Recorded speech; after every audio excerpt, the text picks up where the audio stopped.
Estimados estudiantes, bienvenidos a un nuevo video. En este caso vamos a hablar de el valor P.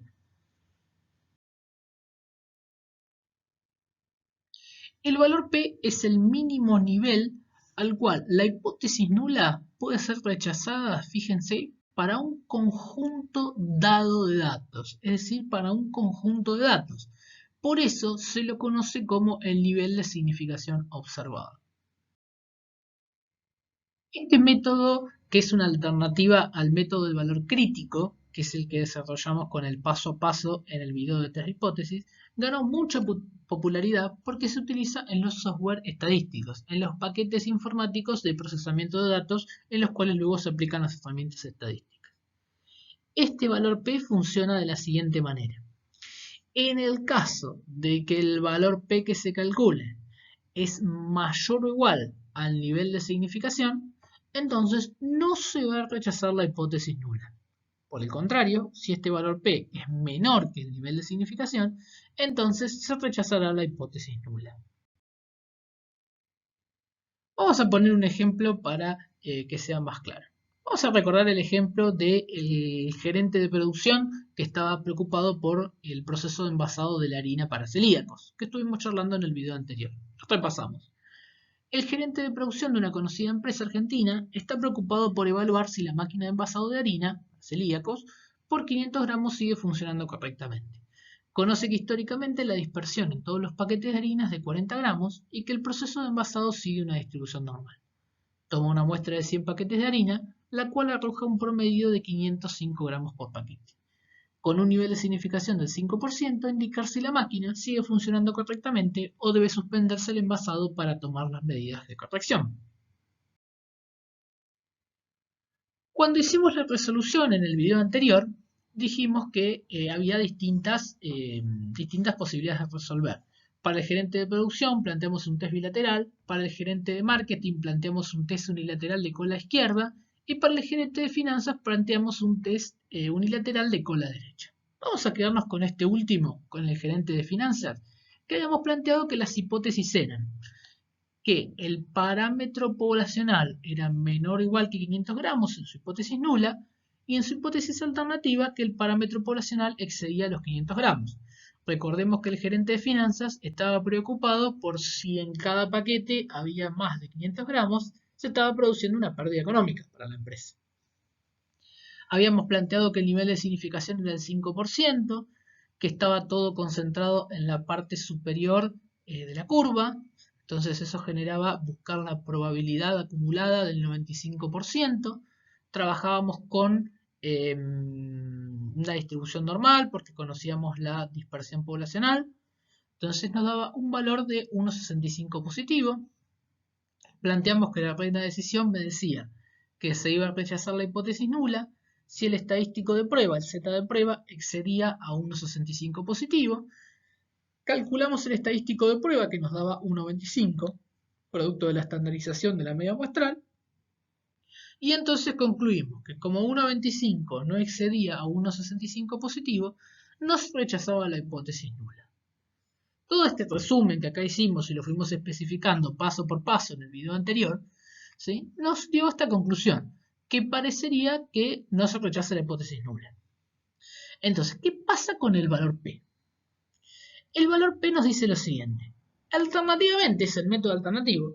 Lo que vamos a tratar de hacer es calcular la probabilidad de obtener un valor de Z mayor a 1,25. ¿Sí?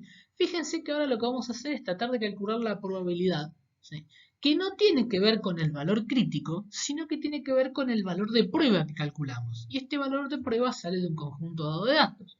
Este conjunto dado de datos surgió de la muestra, ¿sí? Acuérdense que 1,25 surge de la estandarización de la muestra, ¿sí? Entonces es porque se dice que es del nivel de significación observado. Entonces, como la zona de rechazo está concentrada en la parte superior de la curva, vamos a tratar de buscar la probabilidad de que el valor de Z sea mayor a 1,25, siguiendo el razonamiento anterior. Entonces, si buscamos el phi de Z mayor a 1,25, La tabla normal acumulada me va a dar el valor de probabilidad desde el infinito negativo hasta el 1,25, ¿sí? Ese valor es del 89,44%. Como nosotros queremos exactamente la otra parte, vamos a decir el total, el 100%, menos el 89,44%, que era la probabilidad acumulada, hasta 1,25, me va a dar la probabilidad desde 1,25 en adelante, ¿sí? Eso es del 10,56%. Y fíjense, comparamos este valor P del 10,56% contra el nivel de significación del 5%. Y acá concluimos. Como el valor P, 10,56%, es más grande que el nivel de significación del 5%, entonces no se rechaza la hipótesis nula. Entonces, estamos de acuerdo que por el método del valor crítico y por el método del valor P llegamos a la misma conclusión. Eso fue para el caso de un test unilateral. Veamos qué pasa con el test bilateral. ¿Se acuerdan las hipótesis del gerente de producción? Estaba preocupado por si el proceso seguía funcionando adecuadamente. El proceso funcionaba adecuadamente cuando vertía 500 gramos dentro del paquete de harina. ¿Sí? Esa es la hipótesis nula, media poblacional igual a 500 gramos. Y la preocupación del gerente de producción es que la media sea distinta de 500 gramos, ya sea en más o en menos. ¿Sí? Eso es lo que volcamos en la hipótesis alternativa y es lo que testeamos con el método del valor crítico en el video anterior. Dijimos que el nivel de significación lo repartíamos en ambos extremos de la curva. El 5% dividido 2 nos daba el 2,5%.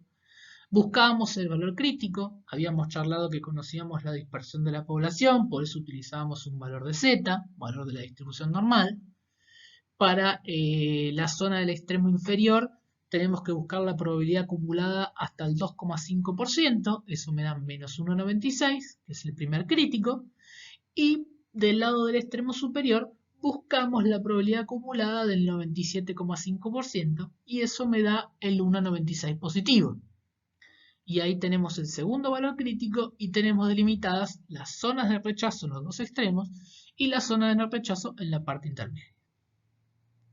Planteamos las reglas de decisión. Acá tendríamos dos condiciones. Si el z de prueba era más chico que menos 1,96, rechazaríamos hipótesis nula. Y si la z de prueba es más grande que 1,96 positivo, se rechazaría la hipótesis nula. Calculamos el estadístico de prueba, nos dio 1,25 positivo. Y entonces, como 1,25 positivo es más grande que 1,96 negativo, no rechazamos la hipótesis nula. Y nos fuimos al otro extremo, el extremo superior, y dijimos 1,25 es más chico que 1,96, entonces tampoco se cumple la condición de la regla de decisión para rechazar la hipótesis nula. En definitiva, dado que no pude rechazar desde un extremo ni desde el otro extremo, no se rechaza la hipótesis nula. Este resumencito breve que hicimos está todo detallado en el video anterior. Por el método del valor crítico no se rechaza la hipótesis nula. Vamos a ver qué pasa por el método del valor P. Habíamos dicho que calculábamos la probabilidad y ahora no basados en el valor crítico, sino en el valor de prueba. El valor de prueba que venía de los datos y sus datos venían de la muestra. Acuérdense que el valor de prueba surge de la estandarización de la muestra. Entonces, como el error estaba repartido en ambos lados de la curva, vamos a buscar, por un lado, la probabilidad de que z sea menor a menos 1,25 y por el otro lado la probabilidad de que z sea mayor a 1,25. Primera probabilidad, de que z sea menor a 1,25. Esa probabilidad la buscamos directamente en la tabla normal acumulada. Desde el menos infinito hasta el menos 1,25, la probabilidad acumulada es del 0,1056 del 10,56%.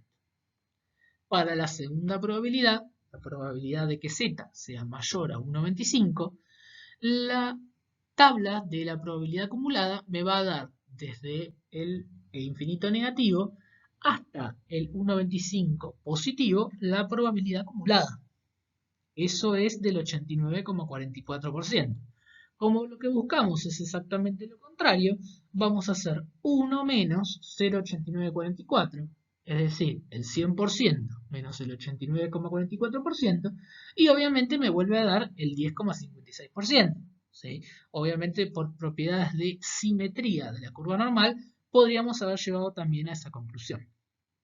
Entonces, si sumo los 10,56% que tengo en el extremo inferior y lo sumo a los 10,56% del extremo superior, tengo una probabilidad del 21,12%. Comparo finalmente el valor P del 21,12% contra el nivel de significación del 5%. Y dado que el valor P es mayor que el nivel de significación, nuevamente llegamos a la misma conclusión. No se rechaza la hipótesis nula. Misma conclusión que obteníamos con el valor crítico.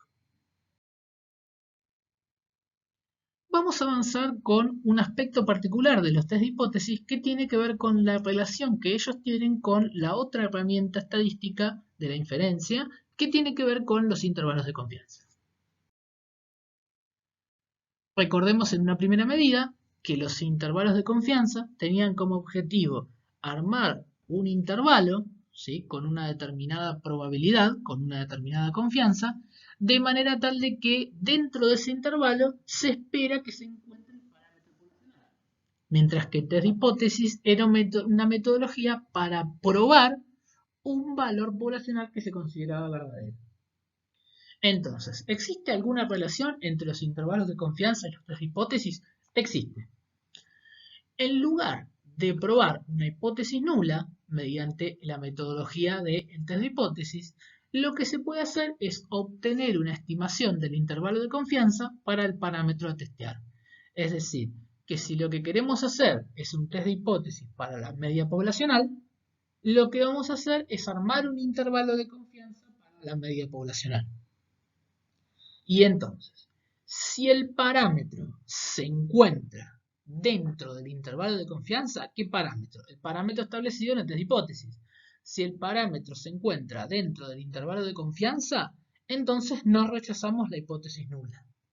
Mientras que, si el parámetro que planteamos en el test de hipótesis, que es el que se iba a probar, no se encuentra en el intervalo de confianza, entonces se debería rechazar la hipótesis nula.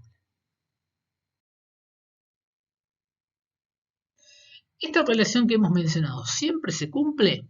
La verdad es que tenemos que analizar de qué tipo de característica poblacional estamos hablando. Si hablamos de la media poblacional, el test debe ser de tipo bilateral y se tiene que utilizar el mismo alfa tanto para los intervalos de confianza como para el test de hipótesis. Mientras que si hablamos de proporción poblacional, a este requisito del test bilateral y de la igualdad de alfa utilizado tanto en el intervalo de confianza como en el test de hipótesis, para que esto funcionara, la proporción en la muestra debería ser igual al parámetro poblacional pi. ¿Por qué? Porque si esto no se cumple, no coinciden las zonas de no rechazo del test de hipótesis con la amplitud del intervalo de confianza. Muchas gracias, esperamos que les sea de utilidad.